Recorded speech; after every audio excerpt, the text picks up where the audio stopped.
Welcome to the Revelation of Hope podcast with your host, Alvin Bonds II. Join us each week as Alvin explores the relationship between leadership and families by interviewing leaders in different fields all over the world. Alvin believes that the success of tomorrow's leaders begins with the success of today's families. Hello, and welcome to the Revelation of Hope podcast. I am your host, Alvin Bonds II, and this is episode 19. Today, I interview Jahbari McLennan. Before I get to that interview with Jahbari, I want to talk just a moment about your self-talk. Jahbari talks about this in his interview, and this has become his passion and a part of his brand is to help people understand and refine their self-talk. So I invite you to think about, what are you telling yourself? What do you tell yourself? What do you tell yourself when you wake up in the morning? What do you tell yourself when you have a perceived setback or failure? What do you tell yourself when something doesn't happen the way you expected it to happen? What do you tell yourself when people aren't always able to support or encourage you? What do you tell yourself that helps you get up every morning and go to work, or to get up every day and take care of your children, or to love your husband, or to love your wife, or to go to work, or to just breathe? What do you tell yourself? And it's important that we understand the conversation that we have in our heads. Every action that we have in this world starts with a thought. Sometimes those thoughts are conscious, sometimes those thoughts are subconscious. But everything that we do, it starts in our minds. So I invite you to take a moment and reflect on, what do you tell yourself? And as Jahbari says, what is your self-talk? I'm grateful to be able to interview Jahbari McLennan for today's podcast. Jahbari is a former Arkansas State University football player. He is also a best-selling author and a Zig Ziglar Legacy Certified Trainer. Jahbari loves the Lord, and he loves helping people understand and to refine their self-talk. I'm grateful to have Jahbari on for today's podcast. Well, Alvin, I'll tell you a little bit about my story and where I even started speaking and doing exactly what I want to do to start bringing out the potential inside of others. Man, it all started, so I'm originally born and raised, played football my whole life. And football is just, I thought that was what I was supposed to do, and that was what I was supposed to make it in life. I was supposed to retire in the NFL. Okay. And at a young age, as a kid, I mean, the only thing I want to do is take care of my mom. I told my mom this. I said, Mom, you're not going to ever have to worry about me. You paying for me to go to school. I'm going to get a full-ride scholarship to a D1 school, and I'm going to be a starter, and I'm going to make it to the NFL. Now as a mom, she was like, hey, that's perfectly fine, baby. I'll support you. But as time went on, I got to my high school year, and I was a good player. I put in the work. I stayed after practice. I went early and stayed late. I did have the grade, but I didn't have no D1 scholarship. And so from that point, that's easily to get discouraged. Yeah. At that point, it's just like, especially as a high school kid, you're thinking, man, I got to go to the streets. Or, it's because that's the environment I grew up in. That's what I thought what I had to go to, or I had to just stick around and just get a normal job that I didn't like, but I just needed something to pay the bills. Yeah. But I knew when I told my mom that, I was dedicated to that. So I had opportunity to still go to a junior college. Now, I'm going to take this. If you ever told a high school kid who had his mindset going to a D1 school, he's going to have to go to a junior college, basically a school where you don't have the grades, which I did, and to try to get to a better school, which would be a D1 school. Now, at the time, I wasn't feeling that. I really wasn't about it. But after a while, I realized this would probably be a good step for me to go and get to the next step of now on just D1 to the NFL. So, fast forward in D1, met a great mentor who taught me about God, about family, and talking to me about hard work and why all that was important. And I had that instilled in me, but to see that example who looked just like me, that was more powerful. Because when you start having an individual who not only tell you to do these things, but they're living it themselves, that is more powerful than me and you just sitting here speaking. I mean, yes, we're living it, but for somebody to see that and you be that example, what they're telling you to do, they're actually doing it. I mean, it's just like man, it's like Jesus. He said it, but he also walked it. That's right. That is the most powerful example. So that was big for me. And moving on to junior college, I mean, I finally made it to D1 school, which was big at that time. And my very first game was against the school that he ended up went to, and he set all the records, and I actually beat them. It was Texas A&M. So I went to Arkansas State University. So at that time, I started having good games. I had bad games, Alvin, and when I started realizing in my passion, I was losing it, and it was really confirmed at the end of my senior year. Okay, God, this is not what you want for me. And I thought in my head I was going to be a failure. Because this is now 5 years in, I'm sorry. And I'm like, wait a minute. I thought this was what I was supposed to be doing. And it took a lot for me. I went back to my mentor. I talked to him. I had a lot of other good talks with a lot of spiritual leaders in my life. I just realized, God needed me to be in the business field. He needed me to take my beliefs, take my work ethic, and go encourage those. Go have a wife, go start a family, and start inspiring by doing. By doing the right thing. So that transitioned to me from college life to adult life. And this is where I start really finding what I speak on is my purpose and being a millennial and finding purpose, which is really important these days. And I started out in sales, door-to-door salesman. I sold high kitchen cutlery, which is basically knives, real sharp, expensive knives. So picture a brother just coming up to your doorstep and you just sharp, clean, and now you have this bag full of knives. You feel a little intimidated coming into somebody's door. So I had to find out how to really talk to people, how to make them feel comfortable with me, which I did well at it. And I always knew I've been good at sales, but when you go in and do it, and you actually start believing it, then you start seeing the results. The results don't come from you just thinking you can do it. That's the starting point. Don't misunderstand that.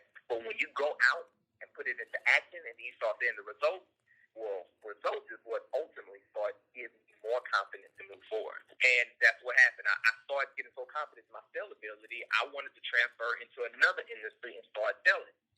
Not only did I do so well in sales, I got to the management position. And when I got into the management position, this is where I started realizing people start taking and accepting jobs just for a simple reason, for a paycheck, not for a purpose, not for passion. See, I was in it here. I needed to take care of my family and my dreams, but also I was in it because I wanted to build something up that was going to be inspirational. I wanted people to thrive to go to work. I didn't want people to dread having to go to work. And I found it hard to find those type of people. I mean, I would sit down and I'd have interviews with people, and I would ask them, what's your life purpose? And I would never forget this guy sat up there and said, well, my life purpose is to get this job. Oh, my goodness. Yeah, that was a turning point for me because I was like, well, if you don't get this job, I hate to see how life goes end up for you. And no, he didn't get the job, and I pray all was well from there, but it was just a lack of clarity. It was a lack of understanding, like, why are you here? What are you doing? You exist for more than a paycheck. That's You right. exist because you need to be that example. You need to do something that's going to not only encourage others, but encourage yourself. I think, Alvin, we get so locked in wanting to help everyone else out that we forget about ourselves. That's right. And what we fail to realize is that if you are the right person who is doing the right thing, and therefore you start having the right things in life often because it starts with you as an individual, then yes, go out and help people. Go out and inspire. Go out and do whatever you need to do. But first, you have to be that individual who is secure with who they are, who God created you in, and the gifts and the skills and everything you do have. Because if you're not, you're going to be confused when you start talking to other people. People say things like this or like that, and you're like, well, maybe that is true, or maybe I should be doing that. It's just like a comparison game at that moment because you're trying to compare, well, I like what they have, so let me go do what they're doing. But it's like, no, you have to find who you are, and more importantly, who God created you to be, because you won't ever get confused. I mean, that's why so many people people are so bold when they can go out and speak on a topic or speak on anything, or not even just speaking, but just even us in this interview or anybody that you've interviewed on this. It's like all of them was not, for one, they was completely comfortable with who they are, Yes. but they know who they are, so therefore they weren't confused when some kind of crazy stuff come towards them, and they're like, well, this is how I feel. You know, you have to understand how to start filtering information, because living in this world we're in, it'll mess you up. So going back to just, that's where it was born for me, to start speaking life. And so I have this saying, or question that I always ask myself, and I always ask my audience everywhere I go. I say, the question I want you guys to take away, you don't remember anything else, I want you to ask this simple question: what's your self-talk? Now, Alvin, let me ask you a question. Have you ever talked to someone and they breath just think like very, really bad? Yes. Like coffee breath? Yes. Okay, so at that time, did you maybe tell yourself, I'm going to make sure, you know, everybody do brush their teeth at least twice a day, at least that's the recommended. Right. But when you smell somebody's breath and it's probably that bad, in your head, you probably think, I don't want my breath to smell that bad, so I'm going to make sure. That's right. That's right. That I brush my teeth, right? Now, here's the thing. No, you were not talking to nobody but Alvin, right? Yeah. That is just a small example of your self-talk. See, what you tell yourself when you first wake up in the morning, oh, this is gonna be a great day. This is gonna be a fantastic day. And then not only you tell yourself that, but you act on what you told yourself. And then you start doing that consistently, day in, day out. Start battling between, stop comparing. Just go with who you're supposed to be. That's your self-talk. And when you improve your self-talk, as Les Brown, Zig Ziglar, all of them talk about, then you start being the right person. And then that's when people start coming to you and saying, hey, can you help me with this? Or can you show me how to do this? Or can you help me understand how you get to this point? Well, you're the right person. And you start doing the right thing. Therefore, you start having a platform where you can start helping a lot of people. So I was born in my sales career. And I know I got long-winded on you right there, but it was there that was born for me. And that's what led me to where I'm at right now, and just pouring out and giving all my efforts and figuring out how to continue to be creative and pulling the potential out of every single individual that I talk to. Yeah. So I know I caught you by surprise with all the long answer, but that was it, man. That's my quick story about myself. Oh, no, I love it. And I love your passion. I love the fact that you recognize the struggles that we as a people are having, and you're overcoming them, and you're encouraging other people to do that. I love that. And I understand that you have the honor of being a Zig Ziglar Certified Trainer. Tell us how that happened. Yes. Well, man, so it's real funny. You have to encourage yourself. You have to separate, when somebody tell you they don't want to do business from you. Yes. And but the problem is sometimes you can accept that no as being a personal rejection. That's and that's right. what you have to be able to differentiate. So at the beginning of my sales career, I knew that I needed to start listening or finding someone to talk to or to listen to when it came to, sales. And I ran across Zig Ziglar, and I didn't know who he was at the time. I just heard this guy who was very enthusiastic about everything he said, and he said this: you can change where you are and what you are by changing what goes into your mind. And that stuck with me for a real long time. Like I heard him say that. Like, you know how somebody hears something, but it really don't sink in until over time. Yes. Well, that was a quote, Zig Ziglar said, and I'll go back and I'll tell myself I probably didn't say that right, but I heard that quote and I was like, I can change? That's the question I asked myself. I'm like, I can change? And I'm like, and it's as simple as the information I put into my mind. That was just in the back of my head, and I was going up and down on my sales. So I went back to this Zig Ziglar guy, and I started listening to everything else he had to say. And all that will represent even more stories about how he did that for himself and how he walked through it. And I just got turned on to him at that point. I was like, man, I got to listen to Zig every day. And he had what's called a self-talk part. And at the time, it was a podcast, and the podcast was all I did listen to. And eventually, the podcast ended up having a host. And the host would go in and he would talk about some of the lessons he learned from Zig Ziglar, but he would talk about that self-talk part. And he was like, hey, I challenge you guys to take this challenge with me. Take this 30-day challenge of the self-talk part. And it's just what the self-talk challenge is basically you claim these qualities that you have, and as Dick would say, we all have the seeds of greatness. So that the thing with a seed is that you have to nurture it. You have to water it. Yes. Therefore, it can grow. And that was it. That's what you start claiming, starting with your self-talk. And when he went in and talked about that, I'm going to try this challenge. I'm going to look in the mirror. I'm going to look goofy, but ain't nobody else going to see me. But, my wife will see me. She'll hear me. I have my nieces in the other room. She's like, shh, they sleeping. I'm like, oh, I got a little excited about this for a minute. But, that's how it started. And he would start saying, if you believe in this true performance, and when I say true performance, Zig talked about, once again, going back to what I was saying in the beginning, you being the right person so you can start doing the right things. And my doing at that time, sales is something I love, but it wasn't something that I knew that I was going to be in it for the long haul. I just wanted to do it so I can understand how to grow a business, and sales is important for that. And so I was like, I need to look into this. So with a lot of praying, with a long process, let me tell you this is not that was not an easy process just to be able to go in, ask a lot of questions, and have a full-week course for just being a part of it. But I mean, when I tell you it's life-changing and it's inspiring, because she's like, well, just like how I be able to have as much fun talking to you right now, just picture 20 people in one room, just excited about what they're doing and why they're doing it, and the people who are leading you are just as excited. Yeah. And they're older than you. Like, I was 27 at that time. I was young, but then when they're older than you, it's like, wait a minute, this is possible, right? Yes. This is possible, and that's where it starts. It's like when you have hope about anything that you want to do, and you hear somebody else's story of how they have overcome something crazy, then that's when you say, I can do this.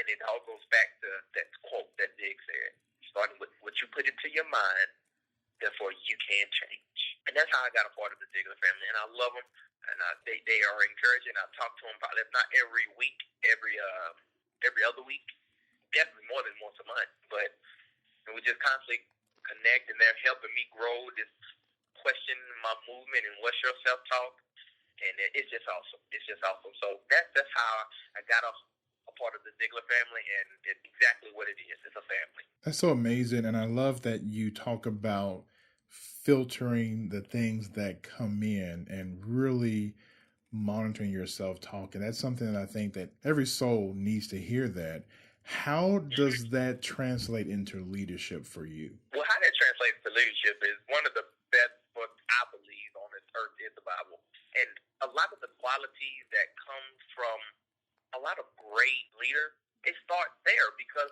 we have to understand how to filter our moral decisions. Mm-hmm. And we have to understand what is right and what is wrong. And so as a leader, I understand that regardless of how long we're out on this earth, it's going to be a spiritual realm that we have to answer to why we're here and when we get off this earth.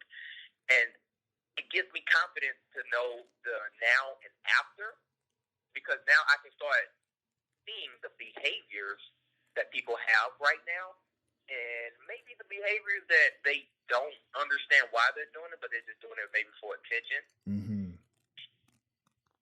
And understand what they're really struggling with, and not getting upset with the results that come from that. I'm trying to think of what somebody else say. Be mad at the sin, not what causes the sin. Yeah.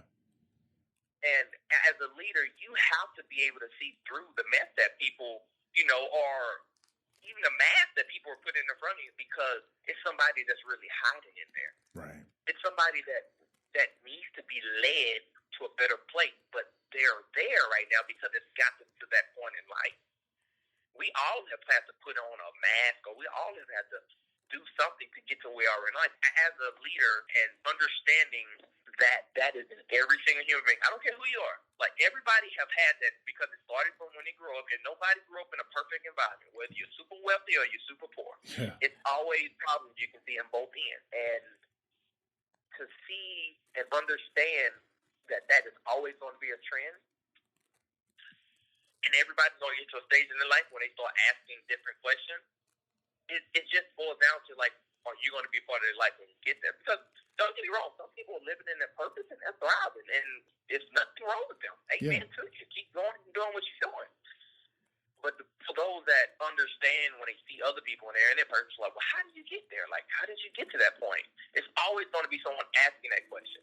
And maybe they don't ask it. Maybe their actions that, people like to have attention. People like to be acknowledged. People like to be recognized, especially in the workplace. You have to, when I accept that, like, that was me at one point, but now I realize, like, this is everybody. Like, everybody is struggling with that. So I believe as a leader, you have to accept that first. You have to accept that there is an issue going on in somebody's heart and mind. And no, you're not going to ultimately cure the problem that person is having, but what you have to do at that time, especially if you're in a workplace or if I'm out speaking or if I have anything that I wanted to offer through my book or through my services or my coaching, I have to understand that in order for you to begin working on this, you have to accept it. And you have to then recognize what you need to do to start improving yourself. So if you don't accept whatever problem is wrong with you, just like cancer, like for the person that has cancer, they can't get better if they don't accept they have cancer. Yeah. And that is, whether it's health-wise or behavior cancer, we all have some type of cancer inside of us. And I believe as a leader, you have to accept that and understand that first before you can be a real good leader. Because it's a bad leader in my mind is somebody who thinks that you're just horrible at everything. And the reality is that that leader has something wrong with them. It's not you. And that's what people get confused, because you have bad leaders out there who are really not leaders. They just claim that they're leaders, so they may have been put in this position.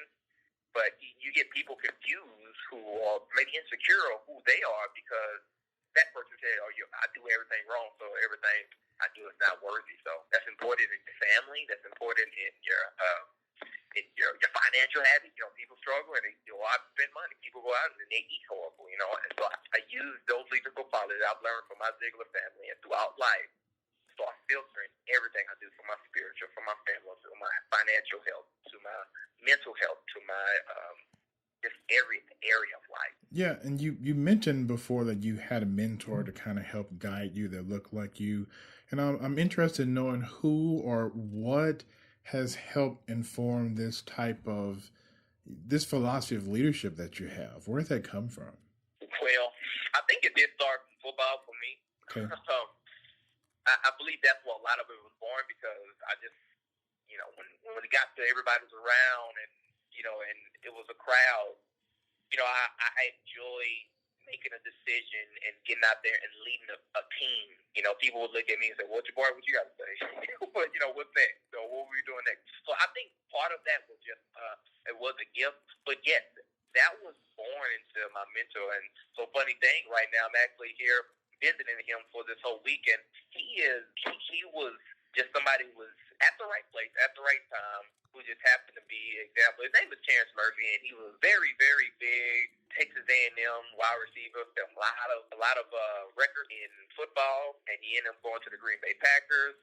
But he has a wonderful story within itself. But the main thing that he showed me is keep God first, how to respect women, and how to go and whatever you want, you need to go get it. And that's the kind of guy he is. Like, he's the kind of guy where I was just talking to him last night. He had his kiddos with him. He had 3 kids, I think, all under the age of 5. And he was like, you know what? We were just reminiscing about stories when he was my coach, and he talked about this one time we was at a basketball game, and he came in with an incredible costume just at the basketball game. Yeah. And here's this guy. This is my coach, but he understands the importance of laughter. Yeah. And he was just like, dude, he said, I'm okay because I know I'm doing what God's created me to do, so I don't care about the opinion of others. And he didn't say that in a selfish way, but he said that in a loving and a family, gospel-oriented way.